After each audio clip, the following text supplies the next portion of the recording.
All right, well, welcome.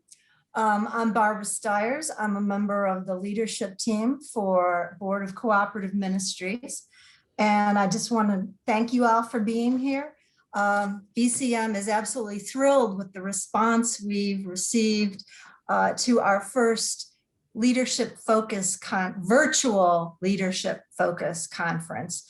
Over 130 Moravians from at least 62 different churches or agencies and 3 different provinces, the Northern, the Southern, and the Eastern West Indies province have registered and participated in the past couple weeks. It's not too late to tell your friends and colleagues about the conference. It goes through March 13th. They can register online at moravianbcm.org. We're especially glad that this year's conference is an interprovincially hosted event by the Board of Cooperative Ministries of the Southern Province and the Healthier Congregations Task Force of the Northern Province. Currently, you are all muted, but if you have questions during the presentation, type them in the chat box and the presenters will answer them in the course of the presentation or after the event, depending on what's more appropriate, or after they finish presenting. This morning, our presenters are Jami Vandock, Director of Christian Education at Raleigh Moravian Church, Margaret Norris, Director of Christian Education at Home Moravian, Christy Clore, Pastor at Kernersville Moravian, Angelica Regalado Cieza, Pastor at Estamos Unidos Moravian Ministry, Dana Myers, a pastoral intern at Unity Moravian Church, Beth Hayes, Director of Congregational Resources and Ministries at the Board of Cooperative Ministries, and Marie Coates, Christian Education Director for the Eastern District of the Northern Province. So welcome everyone, and I'd like to turn the presentation over to Jami. Well, thank you for being with us this morning. We're calling ourselves an educator consortium, I think is what we've officially dubbed ourselves.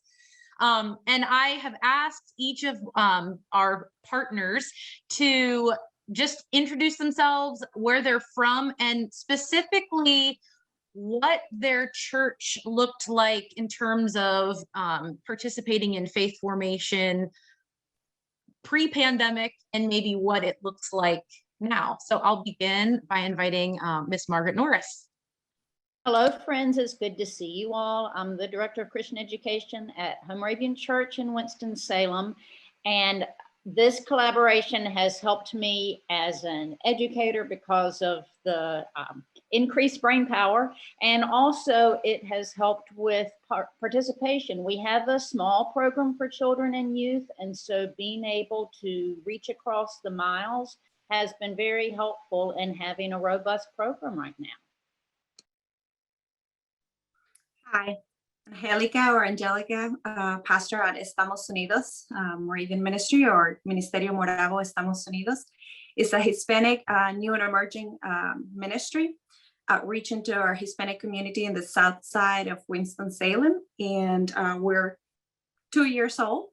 We did not have Sunday school before this collaboration, or before the pandemic. Our main event was a Wednesday program, and our dear volunteer Evie, that I see her here, she was our helper with our children, and she kind of did some faith formation with the younger kids.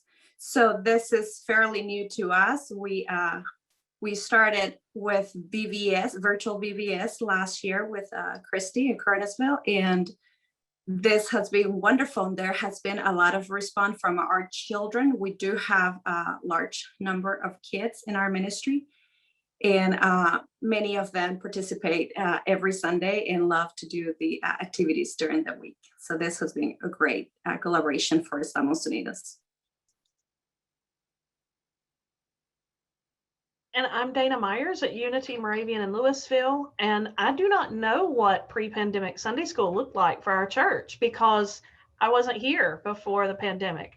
I'm a pastoral intern in seminary at Luther Seminary in St. Paul, Minnesota. And I came to Unity in the middle of the pandemic after they had closed to in-person opportunities.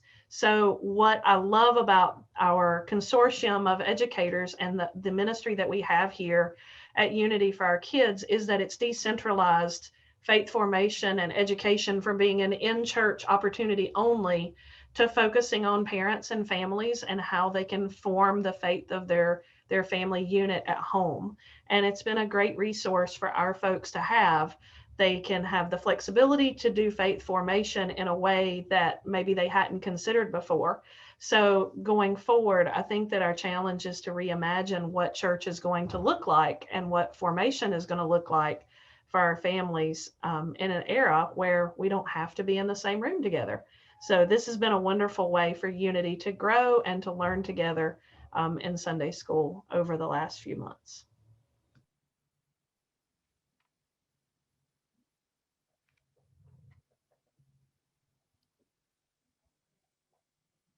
Am I next, Jami? Okay. And I'm Christy Clore. I am the transitional pastor at Kernersville Moravian Church. And as you've probably already gathered, I'm also a certified Christian educator. I arrived here at the Kernersville congregation 6 months pre-pandemic to work with a congregation that was in a lot of transition, having lost both an educator and a pastor within a couple of years prior to my arrival. So they were in a lot of transition. And really had two distinct clusters of kids in the congregation, a cluster in the like toddler, early preschool years, and another cluster that was like tweens, young youth. And so there was not a natural, easy way that we were doing Sunday school well pre-pandemic. And so this has been an opportunity for us to be able to connect these two very distinct groups and be able to give the kids a little bit larger network of like-age children to collaborate with. Again, congregation of about 200 active folks pre-pandemic, but real limitations in terms of our children and youth formation programming. And I am Beth Hayes, and I'm the Director of Congregational Ministries and Resources at the Moravian Board of Cooperative Ministries. I attend Come and Worship, which is kind of an intentional coffee house type ministry. Back in the spring, Pastor Russ, came to me and said, we are getting so many kids on our Zoom worship, and I feel like we're losing them somewhere. So he asked me if I would come up with a suggestion, and we worked together and decided 30 minutes ahead of the Zoom worship, we're going to open a Zoom classroom for parents, grandparents, and kids to do faith formation with me. I've done this since June. It's probably one of the most meaningful things that I've done in my 37 years career. I really have enjoyed it. The kids have been very, very responsive. They are there almost every Sunday. We have parents and grandparents there supporting it, and those parents and grandparents are extremely grateful for what we are giving to that particular ministry. I have to say that in January, I asked if I could join this collaboration team because I wanted to learn the process, not necessarily that I was going to get Come and Worship to join them, but that may be down the road something that comes. But I wanted to learn the process because I think it's the way of faith formation for the future for churches. It is to collaborate and do this in a hybrid method. It's going to involve a lot, and I will tell you that it involves a lot of time and work. So don't kid yourself, but it's well worth it. And we're reaching far beyond the church building with these ministries.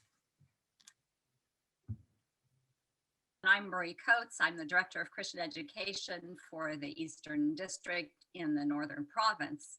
And in our churches in the Eastern District during this pandemic, most have obviously had moved to Zoom Sunday School or distributing packets to the families. And I'm sure, like many other churches in our district in the Northern Province, there are only a couple paid church educators. And so our volunteers are growing weary of many things. And so the even online Sunday school has sort of depleted. And so I asked to join this group, and I must say that this has been such a blessing for me. And I have some plans in the works for the Northern Province, Eastern District, and I'll have an opportunity to talk more about that a little later. So I'm delighted to be a part of this team. And last but not least, I am Jami Vandock, and I am the Director of Christian Education at Raleigh Moravian Church. And I think in terms of our partnership, I'm sort of the geographic outlier. I'm the only one that's not located in Forsyth or around Forsyth County. And we'll talk a little bit about why that still works and it doesn't seem to be a detriment to what we're doing here in our faith formation virtual platform. Raleigh, if you've never visited Raleigh Moravian, it is about 2 blocks from NC State. And it is by no means a community church. We pull from families from across the greater triangle. And some of our families pre-pandemic were driving upwards of 45 minutes to an hour to get to Raleigh Moravian Church. And it did cause lower participation numbers than normal in our Sunday school programming. So I have to report that pandemic has been a boost for our attendance because a lot of our families that were otherwise unable to get up and out the door and to church on time to make it to Sunday school are able to join. And so we've seen a real boost in our programming. So we're going to go through, I think a packet or a handout was emailed to you in advance, and I hope that you'll find that helpful. And we're going to go through what we're hoping is that this is going to be a real nuts and bolts type of presentation for you to be able to take back some real practical things that you might be able to use or you could envision using in the future. And this is by no means limited to faith formation with children. We could see this model also being used in tweens, teens, and adult faith formation. So I guess a good place to start is the why bother. So in the midst of the pandemic, I think at different times, a lot of us have been ready to throw up our hands and say, I can't do this anymore. But those of us that have joined this group have been able to cheer one another on and remind one another that this still really matters. And in some ways, the pandemic has brought us back to our roots where spiritual development is back at the home, and it's primarily being facilitated by the parents and the guardians that those children surround themselves with during this pandemic time. And we still think that even though our role has shifted, that we still really are a vital part of the church community. And most of what you'll see today is how we are charged with curating and sourcing materials that families are able to access, implement, and replicate in their homes with either things they have on hand or very inexpensively we are able to supply to them. But we still think that it's a really vital part of our church ministry. And as you can probably imagine, a lot of the parents who are registered for this program are already anxious about the amount of screen time that our children are participating in, especially as some have yet to return to in-person school. So probably the 2 most important litmus tests that we in this group have really taken very seriously is the material or activity that we are presenting easy for parents to manage? Because if it's not, it's very unlikely to be done. And is it something that is engaging the parents and the children simultaneously? Is this something that's bringing the whole family into the fold of whatever lesson we're presenting? So those are kind of our 2 most important criteria, and hopefully you'll see how we live that out as we explore how this takes shape. So these are by no means the only options out there. There are a lot of really, really great options to consider in terms of building a virtual faith platform. This just happens to be the ones that we're using.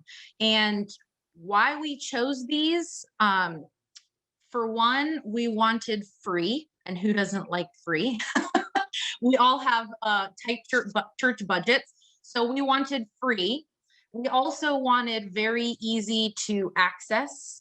We needed something that we were able to build in some security metrics for, which we'll talk about a little bit later. And we also wanted things that parents were already using for their children's schooling, meaning they didn't have to learn a new type of technology in order to make this work. And what we found was that most of the children who were kind of thrust into this at-home learning environment, by and large, they were already using Google Classroom, Zoom, and Flipgrid as ways that they were interacting with their public school counterparts. So that's where we chose these platforms. So, Jami, can I chime in there? Sure. So for some of us, we learned that some of our families found it awkward or an extra layer to have to navigate Google Classroom. And so as our group sort of each tweaked things to our individual congregations, I was in a congregation that did much better when I emailed them that week sort of curated packet of materials. And so I sent an email just to those families that were engaged in this age cohort and participating in the program. And they could just click those links. And rather than directing those links into Google Classroom, we posted the video content pieces on our YouTube channel. Again, free. And you can choose to list those video content pieces as either unlisted or private, which allows us to publish things that are copyright protected. But that way we're publishing them only to the folks that have been granted that link to be able to access the content that we've shared. And so that's one of the other sort of free ways, depending on how your congregation best will consume the information, to be able to make it available and easily linkable, clickable for folks to access. Thanks, Christy. So the first question is, where should I start? Because this feels a little bit like eating an elephant and we don't really know where to begin. So I have 2 small children, so Toy Story is our way of life. If you don't know this image, I'm sorry, you'll have to watch Toy Story, but it's Woody hugging the phone. And that's sort of where all of this began for me. I was, hit that March day where everyone probably knows exactly where they were when the world shut down. And I distinctly remember, Craig coming into, Pastor Craig, who's I think part of this call, coming into the office and sort of letting us know that we were going to shut down.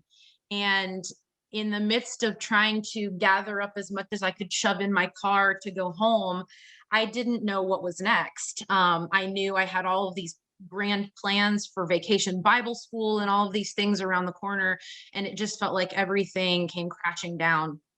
And thankfully, Margaret Norris was on the other end of my phone, and she reached out to me to talk about the opportunity of what would it look like if we collaborated to do a virtual Vacation Bible School. And this is sort of where all of this began. So what I would say is, don't try to do this in isolation. Find a friend, phone them. Nobody should manage this model that we're proposing today in isolation. And I don't think it matters if your churches are the same demographics, if they're the same geography. I think it can work between a lot of different sized congregations. And so the first, Jami, go ahead. Yeah, just like you and Margaret made that collaborative linkage, on the other end, I reached out initially actually to Union Cross and Friedland Moravian churches, which were geographic neighbors, and they joined us initially for that Vacation Bible School, but we did most of the original prep. But as we were prepping, Angelica reached out, and then later Dana reached out, and they joined our collaboration. And actually, Dana and Unity did it as an offset pace from our original game plan, just utilizing the materials and the resources that we developed and sending them out at a different time frame. But again, that was sort of, we teamed up, and that was what that initial result was. And then we've collaborated since. So as we head into as we looked past Vacation Bible School, which ended up being a success for those smaller pockets of churches, we looked at the fall and we figured out, there's a way in which we can involve even more churches. And that's sort of how this group of 5 congregations, now with Beth, 6 congregations, sort of came to be. So the first place to start was to create sort of a proverbial dumping ground as to where we were going to brainstorm and pull all of this curriculum together.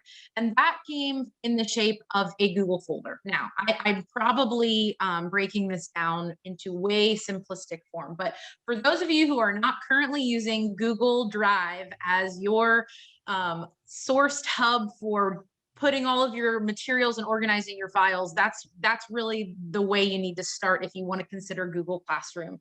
Create a folder, and this is where everything's going to be housed. And I'm going to try to flip over here and share with you what my drive looks like.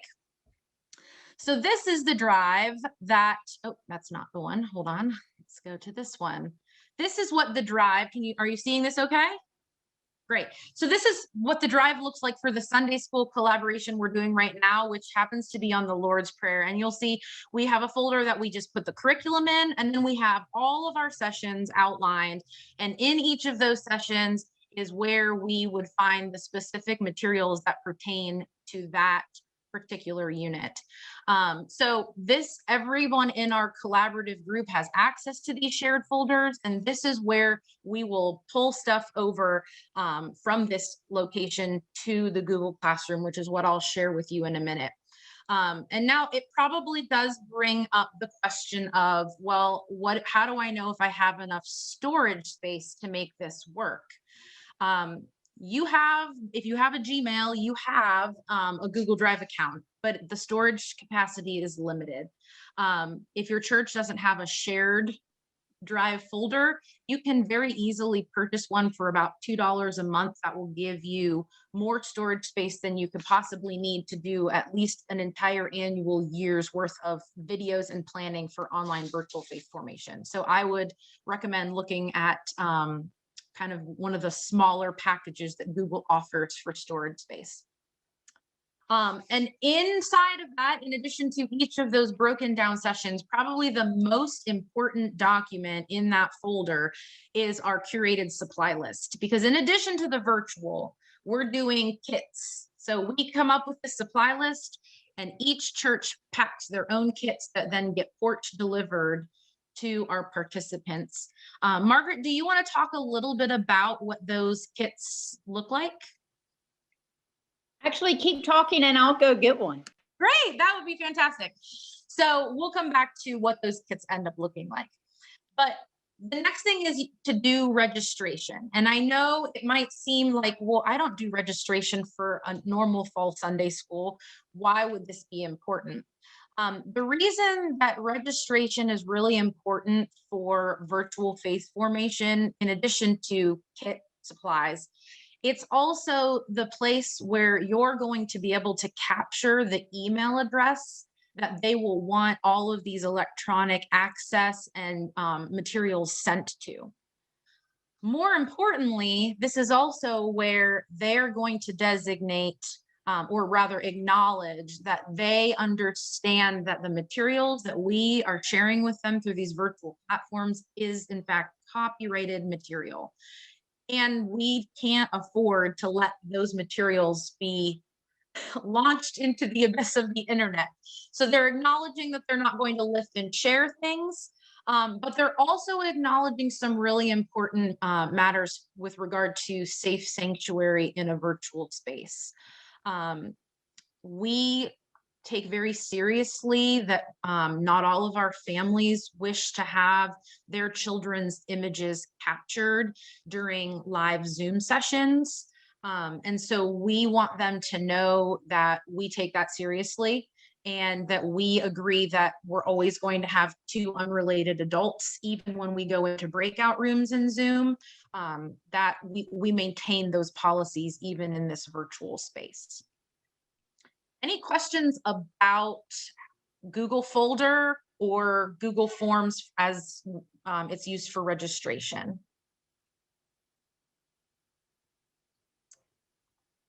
If not, I will move forward. Well, and I'll say, I have here what the different churches put together their own bags, but it's helpful. We shared a folder about what to put on to let people know this is the date and the activity that will coincide. And we also put together a book that we all could include. And then the practical matters in the bag, like we had a craft that included a large cardboard piece and some Play-Doh and some cooking. And so the children always enjoy looking in the bags at the beginning. And also the families do know that we do record things that they can go and connect with, but we don't record the session itself since we don't want all the children's images to be used. And some churches also have drive-by pickup so that families can drive through and get the supplies. And at least for Home Moravian, we've done that in conjunction with the people we don't see at the drive-throughs delivering their bags to them. And let me jump in and say that we also have sent one supply pack by mail because we have a distant associate member who would like to participate. And we just took their bag and shipped it right out to them, and they're able to join us each Sunday. So we have done drive-by and pick up, we've done delivery, and we've done a couple by mail. Great. Well, that takes us to the next step. So you've done registration, you've built this folder that you're all going to collaboratively put materials into, and now it's time to see what Google Classroom looks like. So for this, I'm just going to go ahead and show you that if you don't think you already have Google Classroom, you have access to it if, again, you have a Gmail account. If you go up to this Google Apps and you pull this down, you'll see all the things that are part of the wonderful Google world. And you'll see this wonderful little icon here, and that is representative of Google Classroom. So I'm just going to go ahead and open up what our current Sunday school program looks like. So all of this is totally customizable. You pick your banner, you pick your title, you can control whether or not participants are able to put things into the stream. So we'll go ahead and we'll start with this stream tab. And the stream tab can be thought of as sort of just a live thread that indicates any type of activity that, that either we, the teachers, putting in new material, or that the participants have the ability to post things that they are doing at home. And we have encouraged our children to go ahead and use this as a share site. So you can see here that this family we're doing the Lord's Prayer, and for our daily bread, we sent home biscuit mix and a cooking video. And so this family went ahead and shared with us that they made their daily bread. We've done, well, there's some more baking. We've done some bubble art where they were painting with Miss Christy on the screen. We've done Story and Stretch, which is a yoga-based body prayer. And we've done that throughout the entire series. And so you can see one of our children using their body to pray. And so, like I said, and even our teens group that meets separately, they Zoom baked together. So all of their screens indicated what their bread looked like. So you can see how this stream makes for a really, really convenient place to see. You can see how this is working for people. In the classwork tab, this is where the rubber meets the road. This is where you break up your units, and there's lots of ways to organize this. And by no means am I saying that ours is the only way, but we've decided to organize it by session and date. So on our session for this past Sunday, which was March 7th, in here, they could watch Miss Christy tell the Godly Place story. They could watch the videos or read the instructions about how to make a drum, because we're going to do a hand drumming lesson this coming week. They can look in our music tab to listen to our theme song, or watch a video of me teach them the American Sign Language that goes with our theme song. And we can talk a little bit about why we chose the sign language in a bit. You can see there's a video that they can do the story and stretch Lord's Prayer along with me.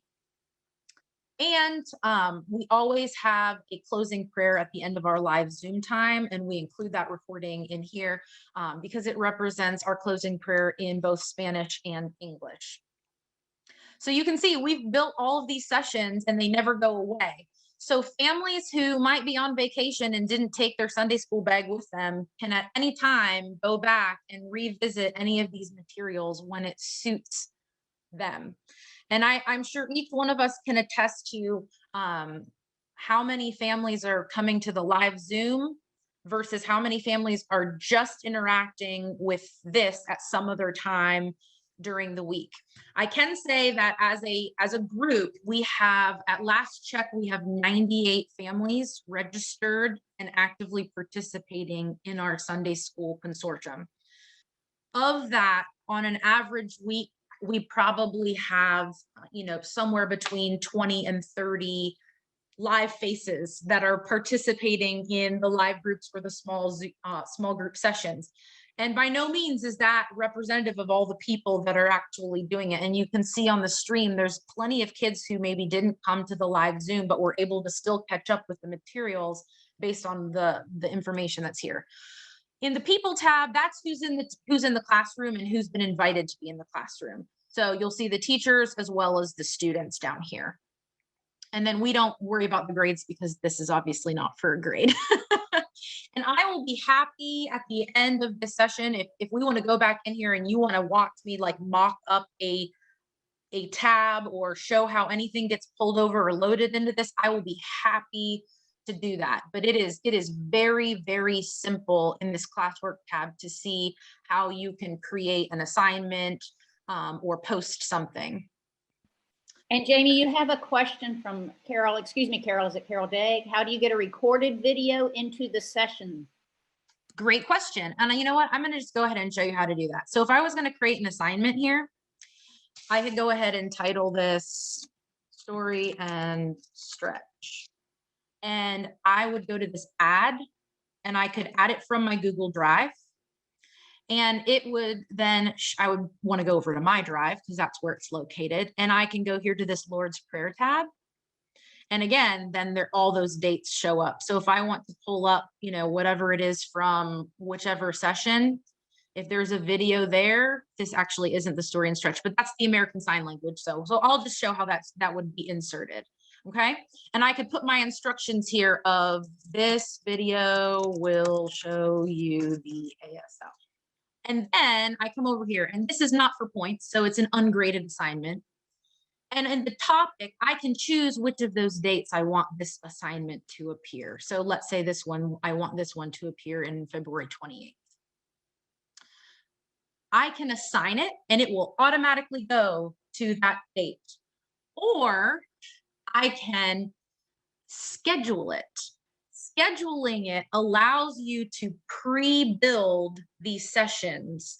So you can set it to release any date in the future, anytime you wish. So when I build this classroom, what I will typically do is I will build all of the sessions, but I will set the materials so that they won't release until Saturday night at 8 o'clock before they're used in the Sunday morning live session. And that way, the families can't get the stuff that we're not ready to release, but it also gives me a chance Saturday night or even Sunday morning before we have our live Zoom session to check to make sure everything released on time. Does that answer your question? I'm happy to demo anything else inside this Google Classroom that someone might like to see. If someone wants to see what Story and Stretch looks like or what sign language tutorials look like, happy to open that. Jami, we've got a couple of folks that have asked questions about usefulness for adults potentially and some of that. And I just wanted to weigh in for the Vacation Bible School collaboration that Kernersville was a part of last summer. We actually did include adults. And so we actually had a breakout session just for adults. So we were presenting that sort of shared content. But when we broke out into small groups, we had groups for our preschoolers and groups for our elementary schoolers, groups for youth. But we actually had an adult group that had their own discussion opportunity to comment and to deal with the same concepts and themes that we were dealing with everybody. It was a series on parables. And a lot of churches will choose to do something where they're all studying the same thing, or a sermon series that's on a particular topic. And I could definitely see a usefulness of Google Classroom for that platform, because inside this classwork tab, instead of breaking it out maybe by date, you could also break it out by age group or by, by the topic. And inside of these assignments, you could go ahead and load a video if you wanted them to watch a video, or you could load a handout. We try to put our handouts up here in the general materials so that that print packet is really like one click away, and it's always at the top of the feed, if that makes sense. Same thing with the Zoom link. We have a recurring Zoom link, and we want families to know where that is all the time. And so another question is, how would this be with all volunteers? And I know that there are multiple ways to set this up, and it certainly does help to have somebody in charge of the tech piece of it. Yes. So I have sort of taken responsibility of being like the point person for the classroom, but Christy and Dana particularly both serve as seconds of, they know how to access the classroom. They have all the editing and uploading rights that I have for the classroom. And in my absence, they could totally run the classroom. But it is helpful, at least with this collaborative model, to have one person who's kind of the point person of making sure every Saturday night everything's pulled over and ready to launch. And other people who could still stand in the gap if something happened. So does that give you kind of an overview of Google Classroom? And at any time, I mean, these other classes, you can take a look. This is what we did for the fall when we did Beatitudes, but we structured it very much the same, where we organized things by date, and we had lesson extensions that people could click at any time. And I just wanted to weigh in. Carol's mentioning, this looks like a lot of work. The beauty of this is no one of us could truly be able to facilitate this on our own. Again, I am literally the senior pastor. I have an associate pastor.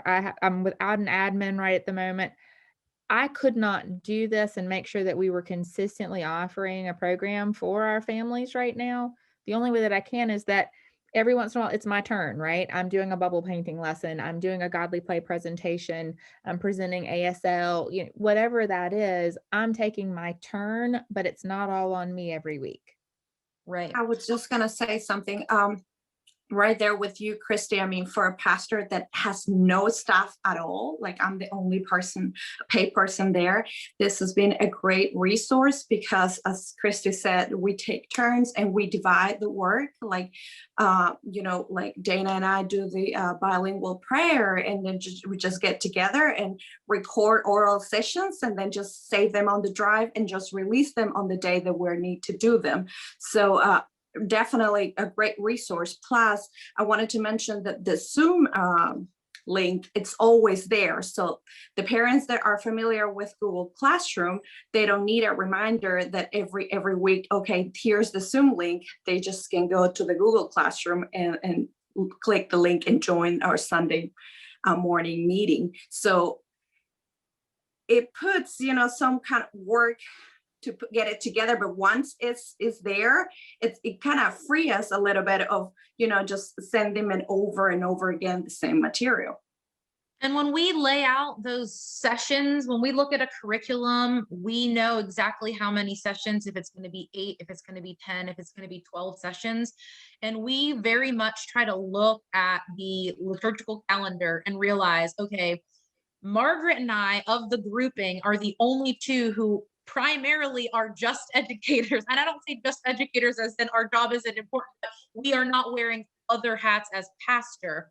So we try to take on the lion's share of what those responsibilities might look like when we know, Christy and Angelica are going to be really ramped up doing things for Holy Week or for other things. So that we definitely try to be considerate of one another's time.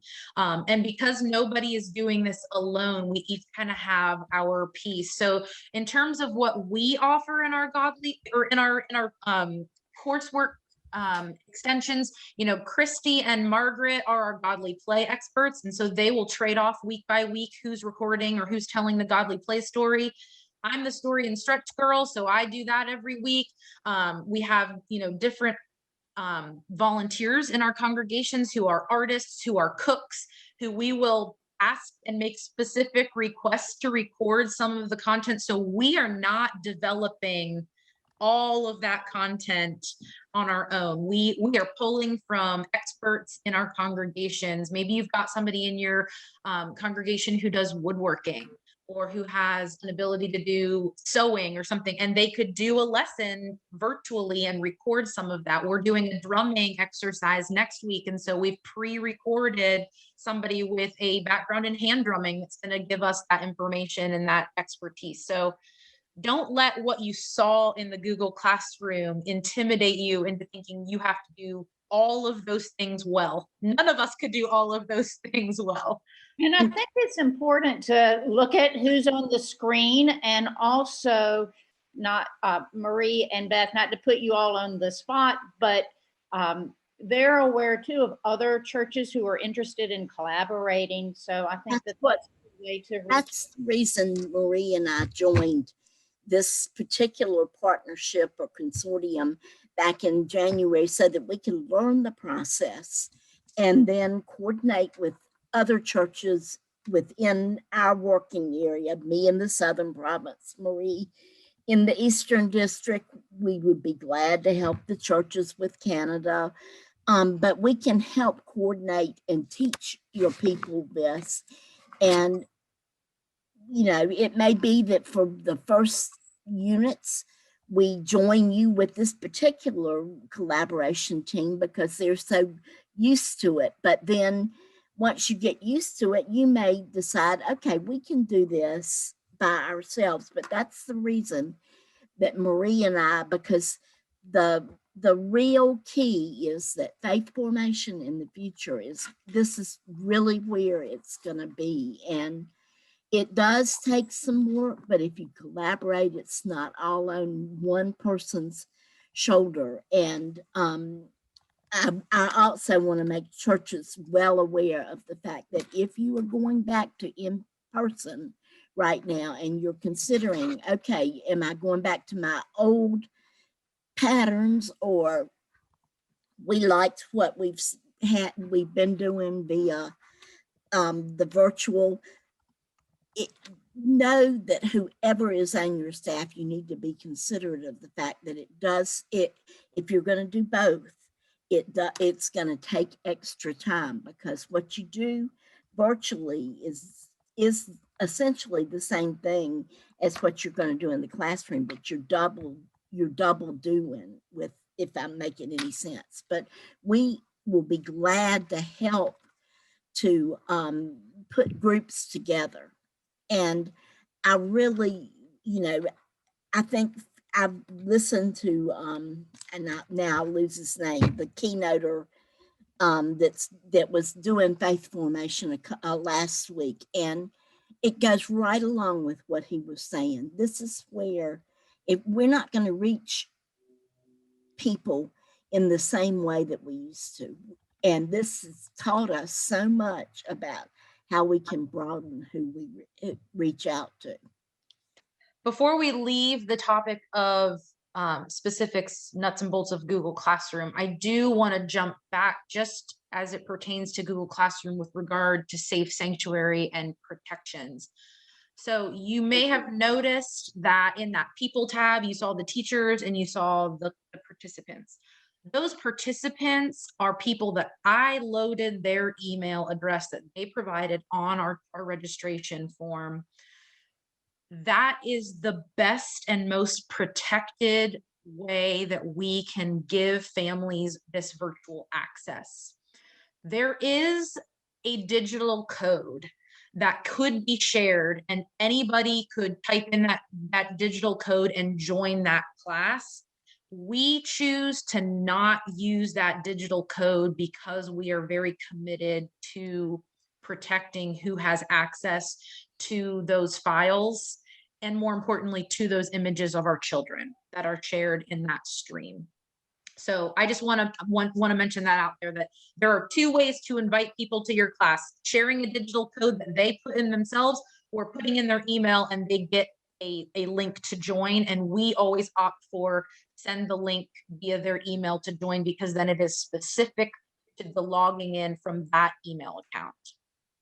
I just wanted to put that out there for anybody who's following the threads of Safe Sanctuary and how we really make this safe for our kids. And we also have unrelated people to adults on the screen with our different groups.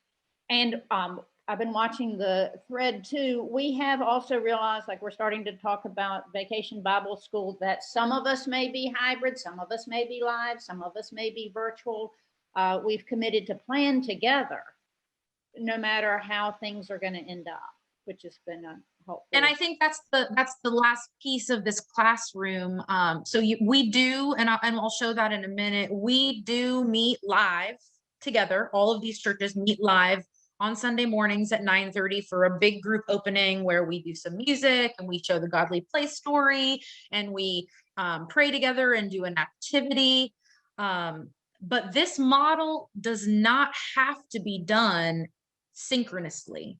You could just as easily collaborate on curating a classroom like this, that your families may Zoom together at different churches, or not Zoom at all, and just use this as a hub to access information. It does not have to be limited to synchronous learning. And I think that may be the most important takeaway from this as we move into a hybrid model. And we do, as we meet once a week live on Zoom to plan. And also to answer one of the questions, different people work different ways within their churches. But I know for me, I'll say, for information about children's programming, contact me. So we do keep the Zoom link private, and also we keep a waiting room. We did have a situation where it was important not to let somebody in. So we try to keep up all of these safeguards, and we don't publish the Zoom link for children and youth programming since we're working with people under the age of 18. Right. Anybody else want to say something about our live Zoom time? I definitely want to note that I'm sure we've all been Zooming enough now by this point to realize that live Zoom is not conducive to live music, collaborative music, that is. So very early on, in fact, way back when it was just Margaret and I doing a collaborative Vacation Bible School, we decided that the only way we were going to make live music happen and engage the kids was to involve American Sign Language. And so I will happily show a video when we're wrapping up here of what that looks like for the kids to be on the screen singing together. And that has remained a constant part of our Sunday school. And when we have done at the close of each of our sessions, we've done sort of a, also using Google Forms, we've done a review, an evaluation that goes out to families. And by and large, the most consistently popular thing that families seem to really like is that their kids are still making music together, and they like that it's that they're learning another language. They're learning ASL as we go through these series. And Jami, And I think, Jami, it helped us to be more inclusive too. not only with the sign language, but be intentional, for example, with the bilingual prayer, because we have bilingual kids, in this participation too. So it just, invites our kids, our younger kids, to be more inclusive and see us as normal. And I'll just say that there are times when, again, because I'm leading some of this stuff, I then carry it into the worship space. So I will take the ASL that we've been teaching the children with a prayer, and for my prayer preparation before I go into my sermon, I will have us do the Lord's Prayer and do the sign language and invite folks to participate. And I'm sort of teaching it to the adults of the congregation in that space, so that they're kind of hearing, yes, this really is happening, so that they're not disconnected from that the children really are still having this faith formation experience that feels like, the traditional model, just in this new format. So this will give you a snapshot of what our live Zoom looks like. We meet together, the staff, the leaders meet at 9:15 in the Zoom. I check my sound sharing abilities that everybody's seeing. We have a waiting room going so we can see how many families are waiting to be let in. And we would definitely advise that having your Zoom with a waiting room is very important, because we have had, on a rare occasion, someone attempt to get in that shouldn't have been there. And if it hadn't been for the waiting room, we wouldn't have caught that. And we do let our families know that if you're trying to join and we don't recognize your name or your phone number that you're trying to join from, we don't let just anybody in. We need to see when you're joining, who you are. When as the families are joining, we are playing our theme song, and often on our screen or in the chat, we're reminding them what supplies they might need to grab from their bag for that particular lesson. Once everybody's there, we launch right into either Margaret or Christy showing the Godly Place story. If there's an activity, they will go ahead and show that. This particular sample lesson happened to be that Miss Christy was showing them how to do bubble painting. Then I usually jump on and do a screen share of, here's what you're going to find this week in the Google Classroom. And these are some of the extensions and the books that we've selected for you that you can listen to. And I think the parents appreciate kind of having that little snapshot tour of what they can maybe figure out what they're going to work into their week.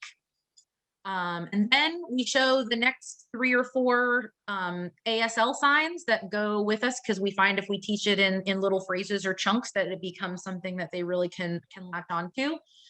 And then we end with our closing prayer, remind them about the packet that Miss Margaret held up about our family devotionals. And this particular curriculum is really big on coloring and praying colors.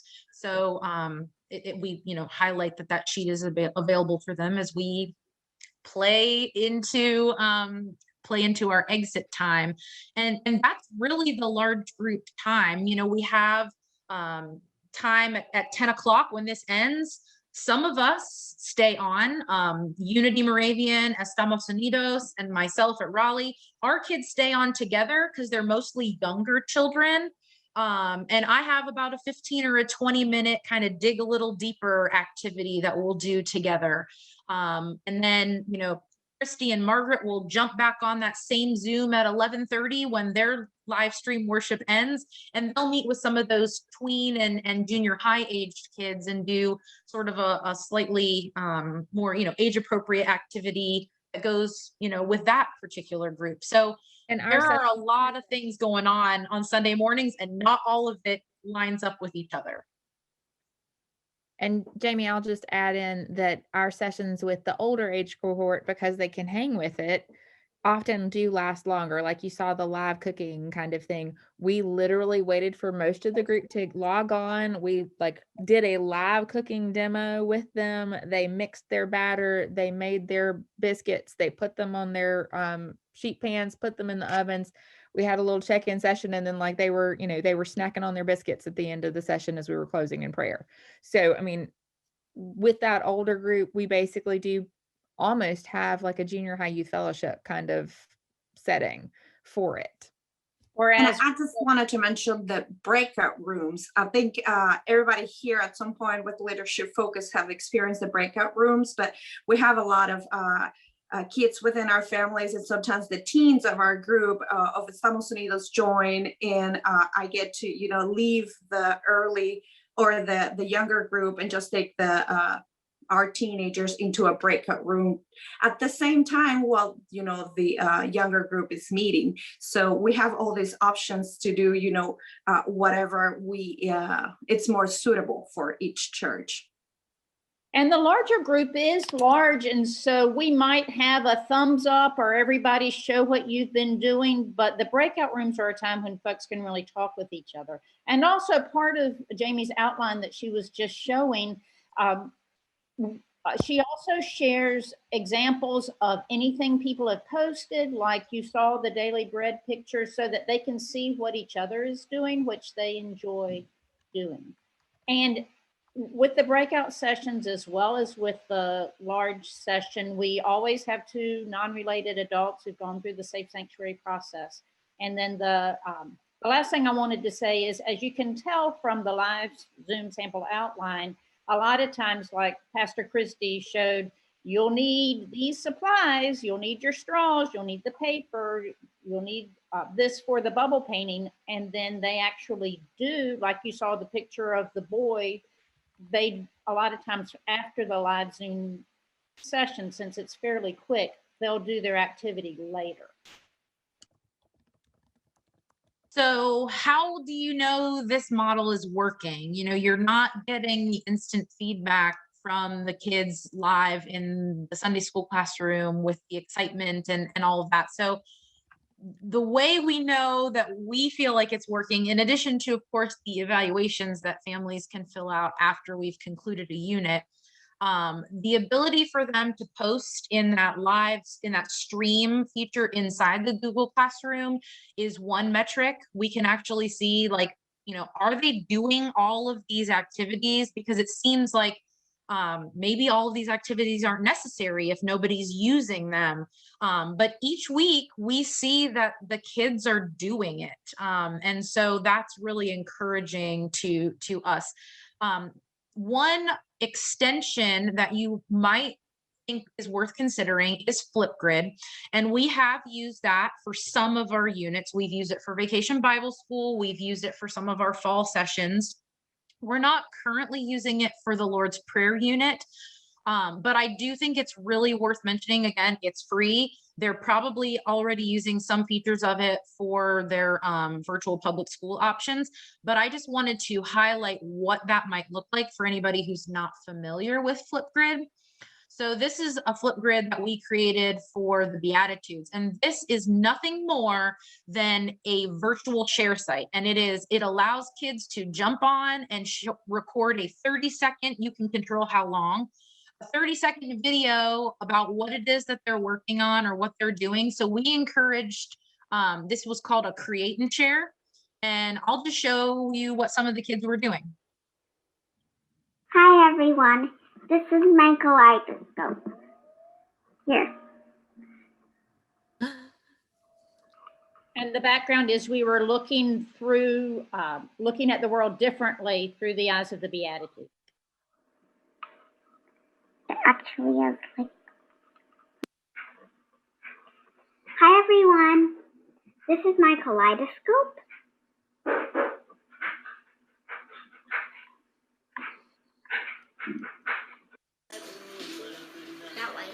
Okay, boys, tell us what you made. What did you? Pineapple upside down cake. And what's in it? Pineapples and jellies. Pineapples and jellies. And what does it smell like, Eston? It smells like silhouette, but it's not cooked and still smells like it's being done. Okay, great job, boys. Let's put them in the oven. And the concept was... Hi, my name is Brian. I am 10 years old. I am part of Estamos Unidos Moravian Church. I am looking forward to every Sunday, and I'm excited. Hi, I'm Isabella, and I'm from 4th grade. I'm registered from Estamos Unidos Moravian Church, and I'm glad to be at this Sunday Bible school. So And you it's can sweet sort that of, you keep it, I'm sorry, it's sweet that you keep it short, 10 seconds. It's a lot for a child to say, and they get Yeah. to go through each of them, just, learning from one another and get to meet one another. so that's just, again, it's free. You can do it by, they'll need a code to get into, and that it's very user friendly. If you're not wanting to have everybody dumping videos and pictures in your Google Classroom, you can do that and there are even churches, we've used that at Raleigh Moravian as a way for people to record almost like virtual ushers, like recording, welcome to church. We love that you're here or whatever. And we've created little videos that we play before, a pre-roll for worship. So it's a really great, pretty user-friendly app if you haven't taken a look at that. Any questions about Flipgrid? Otherwise, we'll move on. So I thought it was important to see, we can stand here or sit here, stare at you and tell you how wonderful these models have been for us on the teacher end.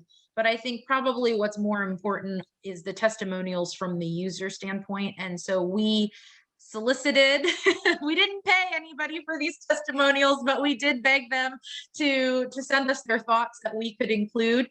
And so we tried to get some reactions from the children and the parents. And I'll just let you read what's there while I play something from some Estamos Unidos children. Guys, what do you like about Sunday schools? I like it because we learn new recipes and activities are fun. I like it because we learn more stuff about God. I like it because we learn new recipes and they show us how to be closer to God. And I also like it because they bring us some materials and it's very helpful during this pandemic. We get very bored and have nothing to do. Guys, what do you like about Sunday schools? And here's some other sisters from Estamos Unidos. Hi, my name is Camila and I'm 6 years old. And what I like about Bible school is that we get to do activities, we get to cook, you guys show us sign language every Sunday, and you teach us about God. Hi, my name is Isabella. I'm 9 years old, and what I like about Sunday Bible school is that we get to cook anything you give us, and our activities that we do, and the sign language that you teach us every Sunday. Hi, I'm Andrea. I'm 4 years old, and what you show me is that you teach us everything of God, and God saves our world, that we really like God. Bye. Bye. So you can see it's been really fun for the kids to get to know kids from other churches, many of which have missed being at things like Laurel Ridge, and the lament of having missed last summer being together. This has provided a lot of connection for some of our kids who have desperately needed that connection, not just because of the pandemic, but just really needed to feel connected to other Moravians. So I think this has been really, really special for that reason. So I think that takes us from the testimonials into sort of what we have curated as the greatest hits, the greatest hits list of resources that we think are really worth taking a second look at, or first look at if you aren't familiar with them. The first one is Illustrated Ministry, and we have used them. I guess this is now our 3rd or 4th unit that we have done with them. And they have turned on a dime to pump out some fantastic virtual curriculum components that were specifically made for this post-pandemic world. So I would highly recommend taking a look at Illustrated Ministries. The other component you probably heard me mention was Story and Stretch. We have been diligent about including story and stretch as part of all of our units. And I think that's maybe one of the things that our parents and children really like to do, is being able to do that together. So I put her website there. The Godly Play stories that are primarily pulled from belong to that Worship Woodworks, and we put that site there, and I'm sure Christy and Margaret could talk a little bit more about that. We do utilize, we try to connect some children's literature books with each one of our weekly sessions, because those, if you haven't checked, YouTube is full of people doing nothing but reading children's books. And so that's a really, really great connection piece for parents to be able to sit down and listen to a book with their child and then talk together about, how does this connect to what we listened to in Sunday school this week? And if you don't know where to start, StoryPath has scriptural references that connect to almost every endless supply of children's books that can be connected there. We also really like flyaway books. They promote a lot of great children's picture books that relate to some of the Sunday school materials that we've used. Our next unit we're going to be taking a look at comes from the PCUSA store, and it's Growing in God's Love, which is based on a brand new children's Bible that has come out. I've got it here. You can take a look at that online. Beth, do you want to say anything about Gen On? Because this might be a really great thing if you are a church on a very strict budget or no budget at all. Beth has some great news about a free access that you could have to all of Gen On's materials. Okay. Gen On is a group of, it used to be the old Logos group midweek programming, but they've gotten into a lot of virtual Sunday school and virtual things. Right now they've got Lift, which is their virtual Sunday school units. They have the Lent resources that came out. They've just put out the Spring at Home and in Community, and the way that you can link to it, because you're Moravians, please don't share this link with other people, but because you're Moravians, you can access all of this stuff for free at a dedicated website using the password, and it's in the chat box, and it's scot-free to you. And we're hoping to be able to continue this, but the only way we can continue this is for us to get feedback that yes, this is great stuff, and yes, we like using it, and that way I'll know it's worth my effort to go back to the publishers and say, can you cut us another deal? What we did was we went to the publisher and we said, we're a small denomination, and for a fee that the board BCM was willing to front, and also the Eastern District, we were able to get free access to this stuff from Moravians. So you're really blessed to have that. Please use it. Please let me know. I think it's worth noting that in some of these other cases, it really depends on the publisher, how these copyrights get navigated when you're doing this type of collaboration or sharing. So Illustrated Ministry, for example, allows you to sort of buy into tiers of rights. So it's based on the size church. So in the case of our groups, we've sort of been able to just have the 3 largest churches purchase the materials that covered the smaller churches, because it's based on congregation size. But when you look at the Growing in God's Love, that's not how that's done. So you do want to be mindful that you're not breaking copyright when you do these collaborations. Some of the publishers will require a separate purchase of the materials for every congregation that's participating. And some of them will say this many people, regardless of, whether it's 2 churches or 1 church, can have access. You're buying it for the size. So you just want to be mindful of how that takes shape.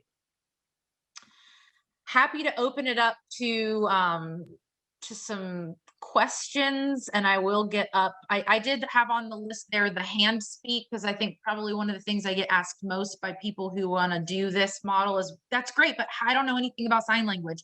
It's really okay. There is a great website that I noted. It's called handspeak.com, and it is a trusted online virtual dictionary for American Sign Language. So you can type in words or phrases and you will be taken to a video dictionary of signs. And we found it to be very helpful. It's also helpful that there is a young lady at home Moravian Church who, Margaret's smiling, her name is Gigi, and she is very helpful. When I start with Handspeak and I put it together, and then I take myself and have her double check to make sure I'm accurate. But handspeak.com is a great place to start.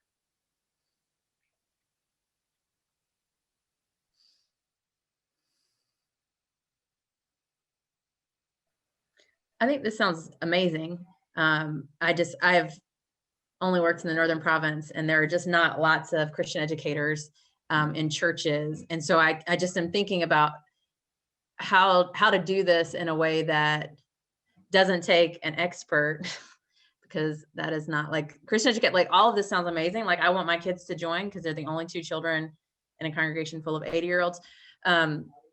But like, I'm like, I can't even begin to imagine how I would do that, or even get my congregation to buy into that, to say that, like, I need to spend this amount of time on faith formation for children because we have 2. When I'm sure that they would say, isn't that already your job because you're their parent? So I think that looking at this model, and I'm sure Marie and Beth are talking about like how to make this model shareable. But the further out you get in the Northern Province, the less connected we are, even by distance, like we're not in necessarily grouped together. So I would just be interested, not that you have to do this, but I would be really interested to see, like, this is, we have a group of this many people. We meet once a week to plan for an hour and a half. We have, just so that people could see how they could plug in. Cause like, this is all great, but I'm actually thinking, like, if I had a volunteer, I'd have to give them a much more basic, like, this is what this could look like. And that's where I'm going to invite Marie to say something, because she has taken what we're doing and she is great piloting this in the Northern Province with that specific intention. And Right. I figured, but you sometimes if you don't ask, you don't get. That's right. And we were planning on this anyway. Yes, this is one of those examples where an idea comes to someone, as it did in the Southern Province, and then God takes it in a completely new direction. And that's kind of what has happened. When I heard about this, and Beth and I were concerned about, there are so many churches that don't have enough children to really hold their own Sunday school. So if you have 1 or 2 children, they're missing out on faith formation because there's no way for them to get that. So I got the permission of the district board to do a pilot program here in the Eastern District. And so right now I am currently working with 6 churches in Ohio. And I've asked each church to have 1 representative who will be a part of this planning team. We are meeting once a week for an hour, sometimes an hour and a half. And we are making all of the details and all the plans. This is going to be a 7-week trial. And at the end of those 7 weeks, we're going to begin the Sunday after Easter and conclude on Pentecost Sunday. And at the end of that period, then we're going to evaluate what worked, what needed tweaked, and all of that. But then I'm going to make this an option, an opportunity for other regions in the church where you have small congregations and small numbers for Sunday school, so that they can become, and I will work with them to get that going at that point. But eventually then these regions will be able to do this on their own. And I'm not looking to take Sunday schools that are working and have large numbers. I'm looking to help those smaller congregations and smaller Sunday schools where the children aren't getting any faith formation. And really, Rebecca, there isn't any reason why this couldn't include and involve distant churches, because as long as you have a representative and in that particular region, you're willing to put together those packets to go to families, everything else is online and you should be able to access that. So I am incredibly excited about the potential this holds for us. It's not going to come fast and it's not going to come easy, but I really believe it's doable. And I'm so excited to have a new opportunity for faith formation for churches that are struggling. And I guess my role in some of this is I'm trying to work with publishers to release some of that copyright the copyright issues for smaller churches that want to form a consortium. So I will work with publishers and try to get resources at a reasonable fee, but we can collaborate because we do it via Zoom. I could take Aaron's Canadians and have 3 people do it, and do this.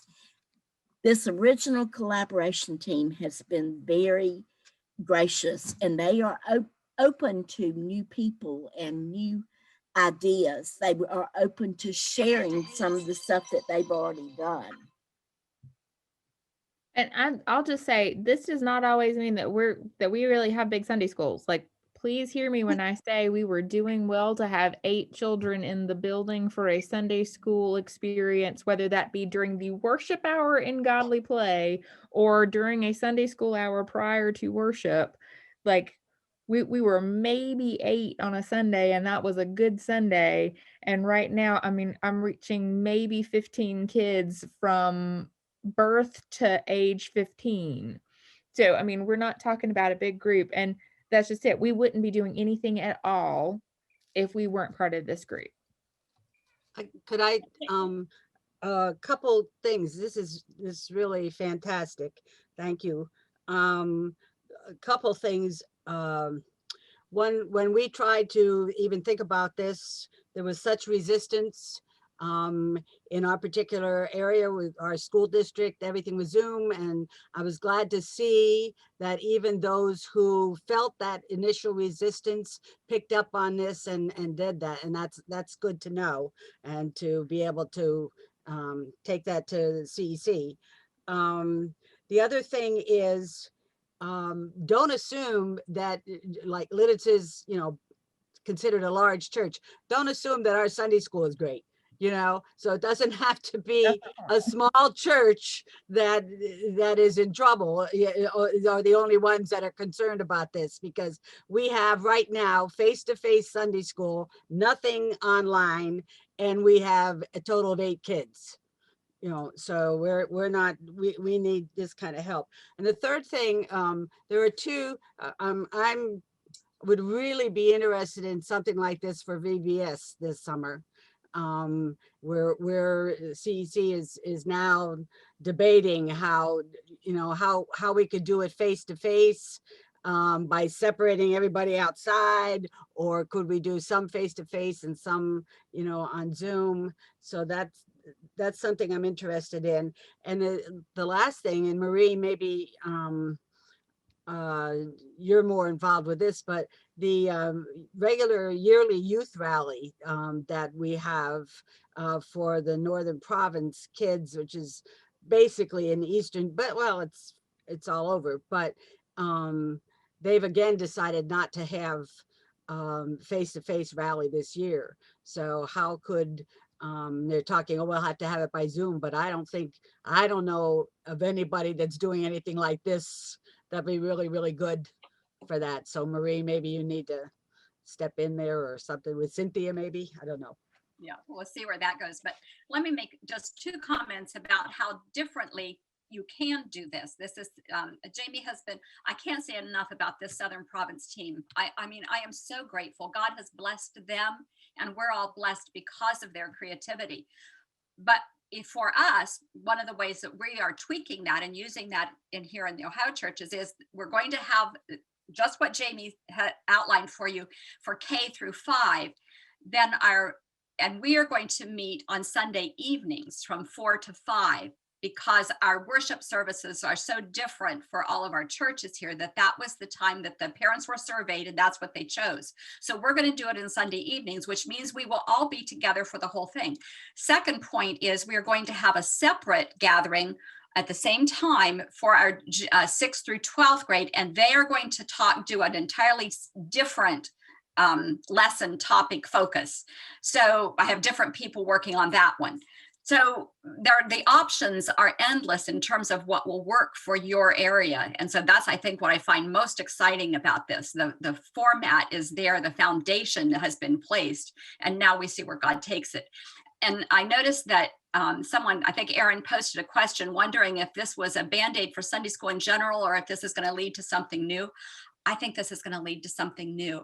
I don't think and I think that churches are going to, if churches continue this, I think we're going to have to be very intentional about creating opportunities for community gathering once it is safe to do that. I think we cannot lose community as part of who we are as Moravians. And so we don't want to lose that. But I think in terms of faith formation, I think this is going to be a piece that we're always going to be able to offer. So thank you. I think to sort of build on that, at least in the Triangle area that I serve, we have seen church families who maybe relocated from the Winston-Salem, Forsyth County area that moved to the Triangle for jobs that have never plugged in before to Raleigh Moravian, either through worship or other programs, but found out about this because grandma and grandpa are still on a newsletter of one of these other congregations on this webinar. And grandma or grandpa says, hey, they're doing Sunday school with our church. You should just sign the kids up. And so we have seen kids join that we've never even met face-to-face, never met these children face-to-face. And now because grandma or somebody else saw it in a newsletter, they've received, we have people from our congregation who volunteer to drive and porch drop these kits ahead of when we roll out the next unit. And we've been to outside their house. We've waved to them from our car window, and we've never met them face to face. And I think in that regard, this is not a Band-Aid. This is truly a new, expansive table of faith formation that we are not going to go back from. At least I hope. On that note, Jami, I have to share that a lot of our parents work on weekends. So being able for the grandparent to sign into Bible school, to Sunday school, has been a great resource for them to at least have some of the morning, activities with their children. So there was no way for us. I mean, we didn't have any Sunday school before this, but there's a lot of limitation with our community into coming on weekends. So this has been a great resource for them, and also to people that have not been part of our ministry, that find out through other kids that they're doing this virtually from, parents don't have to get their kids ready. I mean, the ones that have younger kids, how hard that is sometimes on Sunday. And you can just, log in on Zoom and just get on Sunday school. So this has, I think for our ministry, probably it's going to continue even after this is over. And I was going to say that I did reach out to the preschool that's housed at our church, and we've had a good deal of participation from them, which has been helpful. And the tween ministry, which is older elementary, younger youth, we do with Raleigh and Kernersville and home, and always have a vibrant experience, whereas the 2 or 3 that we might have individually. This past week, we were talking about the part of the Lord's Prayer about temptation, and some of the things that the kids shared, it let me know that they feel connected enough to the people who are on screen, some of whom they have not met, to be able to share these little pieces of themselves. And so it has evolved into that. So I know that for us, we know post-pandemic, first of all, the planning will continue together. And second of all, we hope to have some kind of connection that continues that involves more than one church, so that we can have a vibrant program for the age groups. I did just see a question with regard to technology gap. I can only speak for my church. I only had one, and it was a matter of there was only one device in the family, and someone else was needing to use it at that particular time frame. And we were able to, at Raleigh, we had an iPad that we were able to kind of loan out for a time until we could, figure something out. But for at least the majority of the families that I am seeing, they've had to already massively overhaul their technology at home because their kids have been doing, or they themselves have been working from home. But that's not to say that that won't exist in the future. And that is something that churches will have to consider, how we're going to continue to meet the technology need. Jamie, on that subject, I mean, Estamos Unidos did have a lot of conflict with devices more than a way to manage internet or technology. So we have 3 donations of computers, and we tried to find ways to just help out with that. But we saw that problem during VVS during the summer, but thankfully, you know, once classes started virtually, I mean, a lot of our families got devices from their schools, so that's how there were access, you know, to our Sunday school later on the fall. So just a ways to, you know, find ways to help within the community, or just within, you know, the different church partners that we have right here in this group. You know, help comes. And I would just want to address the second question that Chris raised there in his about, you know, are there financial needs? I mean, honestly, we had some conversation this morning about just as we move into more of a hybrid concept in our congregations, where there is the in-person event that's happening and the like need to continue to produce some of this online content. I mean, honestly, the blockade in any of this is just most churches don't have adequate staff to truly be able to like make that hybrid experience possible. At least most Moravian churches don't have the kind of financial resources to make that possible or feasible. So, I mean, really, that's one of the biggest barriers, is just the time that producing content, curating content like this takes on top of ordinary day-to-day ministry tasks that are conducted and still are expected to take place face-to-face.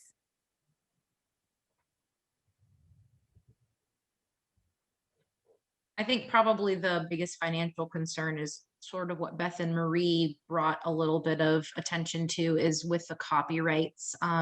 You know, most of the curriculums that we've looked at, they're not free.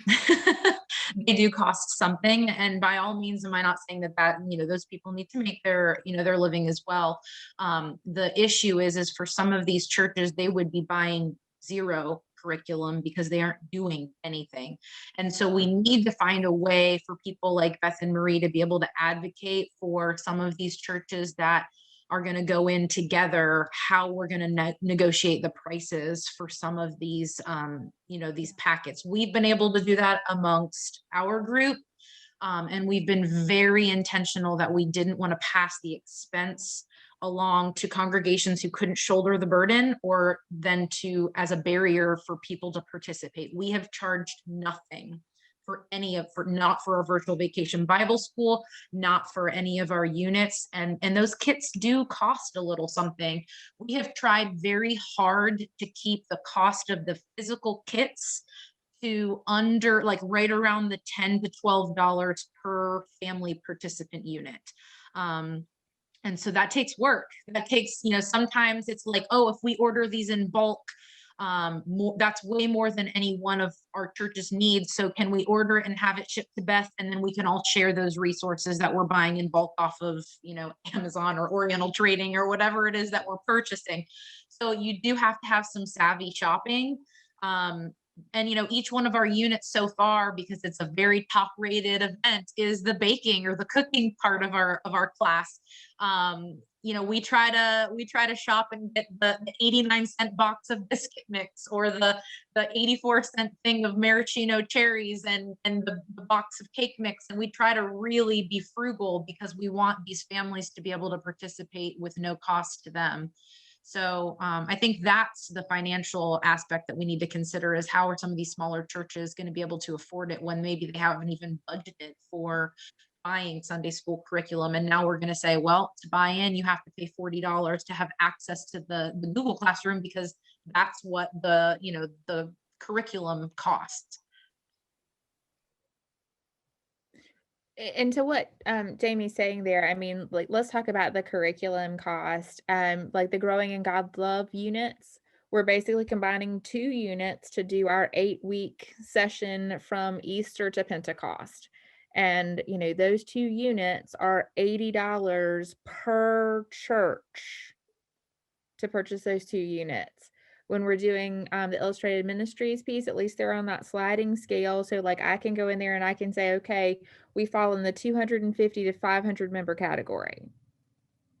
So I'm going to purchase that license for Kernersville Moravian Church, and Jami's going to purchase an equivalent size license for Raleigh, and Margaret's purchasing that.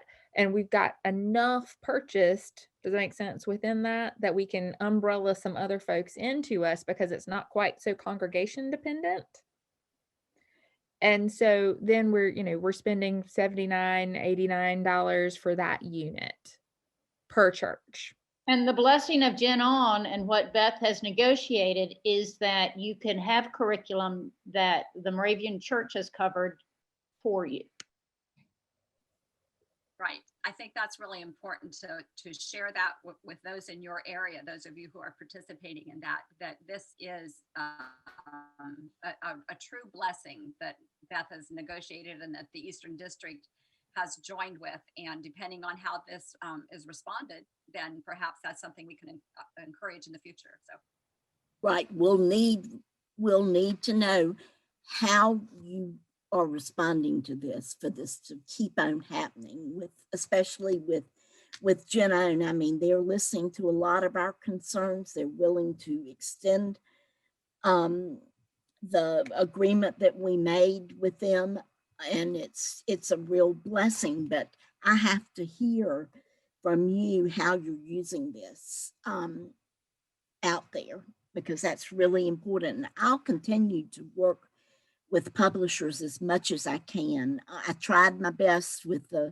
this consortium wanting to buy Bibles for the God's Growing in God's Love Bibles for every family. And I tried my best to get the best deal that I could. And, but I learned through doing that the PCUSA has a grant for their small churches, so that all those small churches have to do is say, we want to provide this for our families. And it's a scot-free thing because somebody has granted that money. So let's try to work. I've texted that to Chris earlier. I think that's something maybe we can work toward. And by no means is our group closed. We are an open group. If you ever, Marie and Beth were not initially part of our little collaborative group. But we've welcomed anybody who wants to just pop in one week and learn something about how we structure our meeting and how we build the classroom content. Or if you want to join us for the long haul and become, a partner in this. So you can reach out to myself, you can reach out to Beth, you can reach out to any one of us that are part of this team, and we will be happy to figure out a way to either partner you with us or partner you with somebody that someone else that's doing it. Marie would probably be a resource for some of our northern friends, but I do want to close out our time together sharing my screen one last time, just so you can see some smiling faces of our children. And this is what we do when we sign sing. Sing with me.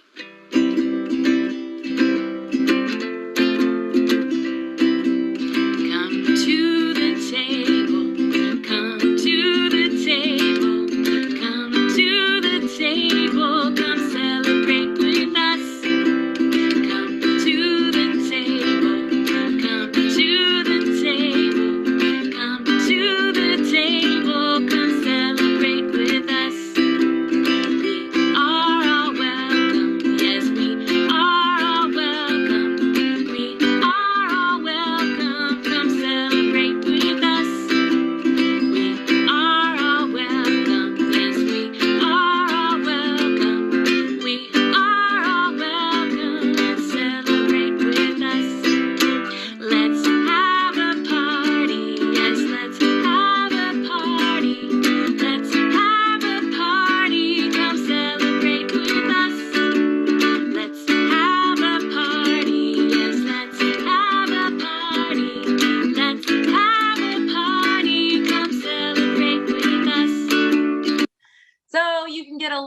flavor of how we sign, sing, and it doesn't always line up because everybody's internet lags a little bit different speed, but it just creates such a fun way to see them actually participating in the live Zoom music process. So that just gives you a little taste of that. But like I said, happy to stick around for anybody who still has questions or wants to share something that's really working well in your church. Or you can reach out to any one of us via email, or Beth and Marie, I'm sure you have office hours that you could be available as well.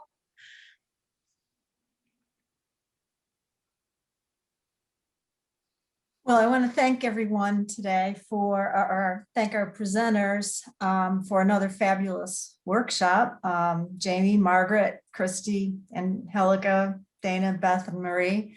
I think this has really sparked a lot of our imaginations and is very exciting.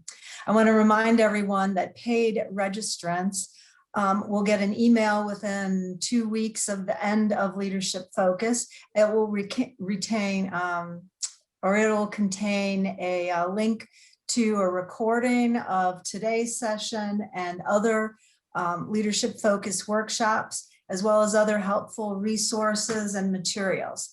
So you can find additional resources on the moravianbcm.org website on Leadership Focus. So I'm going to sign off. Thank you everyone for coming today. And as Jami said, I'm sure they'd be happy to answer more questions if it's I would like to say, Yeah. before you all sign off, thank you to Jami for taking the lead on this workshop. Yes. Yeah. I absolutely 100% would not be doing any of this if you hadn't invited me to do it. So I appreciate the opportunity. This has been great fun.